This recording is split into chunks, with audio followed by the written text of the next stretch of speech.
তো আজকে দেখো আমি ভোলে বাবাকে পূজার জন্য কি আয়োজন করেছি। এখানে আছে দুধ, গঙ্গা জল, সিদ্ধি সব রকম, আর এখানে আগুরি আছে দিয়ে চান করাবো।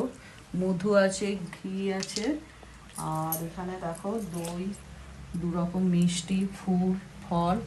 আর এই ফলগুলো কেটেছি আমি আমার বাড়ির ঠাকুরকে দেবো। দেখো সুন্দর করে সাজিয়ে নিয়েছি, ওগুলো আগেই পূজা করে নিয়েছি।